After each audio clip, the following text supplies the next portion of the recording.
Indian navy day 4 दिसंबर को celebrate किया जाता है, पर क्यों, जानते हैं इस वीडियो में। तो दोस्तों, ये कहानी है 1971 की, जब ईस्ट पाकिस्तान, जिसे हम आज का बांग्लादेश कहते हैं, वहां अलग देश बनाने की आवाजें उठने लगी। और देखिए कितना अजीब दिखता था पाकिस्तान उस वक्त। ये रहा यहाँ पाकिस्तान और ये रहा उसके दूसरी तरफ उसका एक हिस्सा ईस्ट पाकिस्तान। पर एक अलग देश का आइडिया पाकिस्तान कैसे मंजूर करता, तो उसे रोकने के लिए पाकिस्तान ने क्या किया होगा?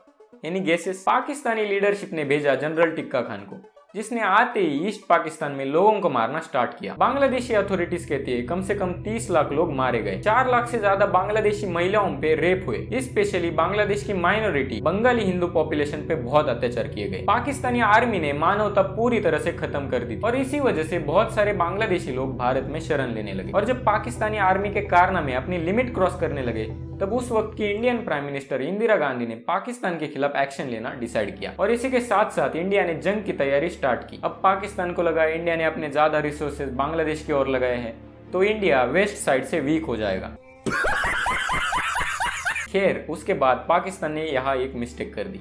वॉर तो इस साइड पे होने वाली थी, पर पाकिस्तान ने 3 दिसंबर को भारत के वेस्टर्न बॉर्डर्स की 11 एयरफील्ड्स पे हमला कर दिया। और इसी के साथ साथ 1971 का भारत पाकिस्तान वॉर ऑफिशियली शुरू हुआ। अब जैसे ही वॉर स्टार्ट हुआ, इंडियन आर्मी और एयरफोर्स ने पाकिस्तानी सेना को फोड़ना स्टार्ट किया। तो अब नेवी पीछे रहे, ये कैसे चलेगा? इंडियन नेवी ने कराची पोर्ट पे अटैक का प्लान किया और अटैक का दिन डिसाइड हुआ 4 दिसंबर, मतलब पाकिस्तान ने अटैक स्टार्ट करने के दूसरे ही दिन। तो इससे हमें ये पता चलता है कि भारत की सेना पूरी तरह से तैयार थी। पर फोड़ने के लिए कराची ही क्यों सिलेक्ट किया गया? वॉर के टाइम हमारी तीनों सेनाएं पूरी तरह से रेडी थे। आर्मी, एयरफोर्स अपने ऑपरेशंस कर ही रहे थे और नेवी ने बंगाल की खाड़ी में एक नेवल ब्लॉकेड लगाया था, ताकि पाकिस्तान समंदर के रास्ते से बांग्लादेश पे अटैक ना कर सके। और अगर पाकिस्तान को अटैक करना भी होता तो भी उसे कराची पोर्ट का यूज करना ही पड़ता, क्योंकि 1971 में कराची हेडक्वार्टर था पाकिस्तानी नेवी का और पाकिस्तान की लगभग सारी नेवल शिप्स कराची हार्बर पे ही थी। तो नेवी के हिसाब से तो कराची इंपॉर्टेंट था ही। तो जैसे मुंबई को इंडिया की इकोनॉमिक कैपिटल माना जाता है, उसी तरह कराची था। वो पाकिस्तान के समुद्री ट्रेड का बहुत बड़ा हब था और अगर उसे तबाह किया जाता है तो पाकिस्तान के बेसिकली वांदे हो जाते। तो हमारा मेन टारगेट था कराची पोर्ट के फ्यूल स्टोरेज टैंक, जिससे पाकिस्तान को फ्यूल शॉर्टेज हो जाती। और इस प्लान के अकॉर्डिंग कराची स्ट्राइक ग्रुप बनाया गया, जिसमें 3 विद्युत class missile boats INS निप्पत, INS निर्गत और INS वीर शामिल थे। और इन तीनों पे 4 रशियन मेड स्टिक्स मिसाइल लगाए गए थे, जिसकी रेंज 74 किलोमीटर की थी। यही नहीं, अभी और सुनिए। 2 anti submarine कॉवेट्स INS Kiltan, INS कच्छल और एक फ्लीट टैंकर INS पोषक था, जो इस पूरी टीम के फ्यूल का पोषण करेगा। और फिर इतनी घातक और तगड़ी टीम निकल पड़ी 4 दिसंबर को कराची की तरफ। और इस टीम का नेतृत्व कमांडर बब्रुभान यादव कर रहे थे। और जैसे ही ये ग्रुप कराची से करीब 460 किलोमीटर के दूरी पे पहुंचा, इसने अपनी पोजीशन पूरा दिन पाकिस्तानी एयरक्राफ्ट के सर्विलांस के बाहर मेंटेन की। इंडियन नेवी के पास यहाँ एक एडवांटेज था, पाकिस्तानी एयरक्राफ्ट के पास रात में बॉम्बिंग करने की कैपेबिलिटीज नहीं थी।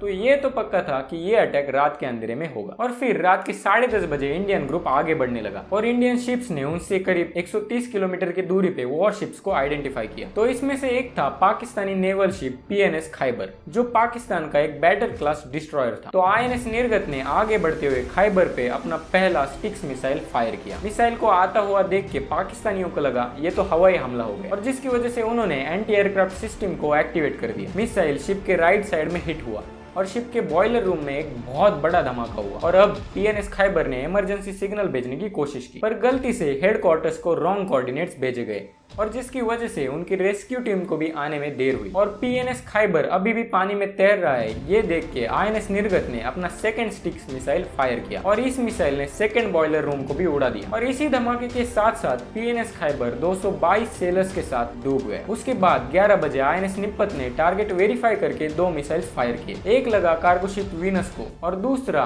डिस्ट्रॉयर जहाज PNS शाहजहां को। वीनस शिप पाकिस्तानी फोर्सेस के लिए एमिनेशन कैरी कर रहा था, जो मिसाइल लगते ही एक्सप्लोड हो गया और कुछ ही पलों में पानी में डूब गया। और PNS शाहजहां तो मिसाइल से इतने बुरी तरह से डैमेज हुआ कि उसे बाद में स्क्रैप करना पड़ा। और 11:20 को INS वीर ने टारगेट किया मुहाफिज नाम के पाकिस्तानी नेवल शिप को। मिसाइल शिप के लेफ्ट साइड को हिट हुआ और मुहाफिज इतने जल्दी डूब गया कि उसे इमरजेंसी सिग्नल भेजने का भी वक्त नहीं मिला। और ये सब हो ही रहा था तभी INS निप्पत, जिसने पहले ही 2 टारगेट हिट किए थे, वो कराची पोर्ट की तरफ आगे बढ़ने लगा। पोर्ट से करीब 25 किलोमीटर की दूरी से उसने केमारियो ऑयल स्टोरेज टैंक्स पे 2 मिसाइल्स फायर किए, जिसमें से एक मिस हुआ और दूसरे ने अपने टारगेट पे सटीक निशाना लगाया और ऑयल टैंक्स जल के पूरी तरह से डिस्ट्रॉय हो गए, जिससे पाकिस्तान को बहुत बड़ी ऑयल शॉर्टेज हुई। पाकिस्तान नेवल हेडक्वार्टर्स से रेस्क्यू मिशन भेजा गया, पर अब तक बहुत देर हो चुकी थी। हमारी टीम लौट के अपने करीबी इंडियन पोर्ट्स तक सेफली पहुंच चुकी थी। इस ऑपरेशन को ऑपरेशन ट्राइडेंट कहते हैं और ये वर्ल्ड वॉर 2 के बाद का सबसे सक्सेसफुल नेवल ऑपरेशन माना जाता है, जिसमें इंडियन साइड को एक भी कैजुअलिटी नहीं हुई,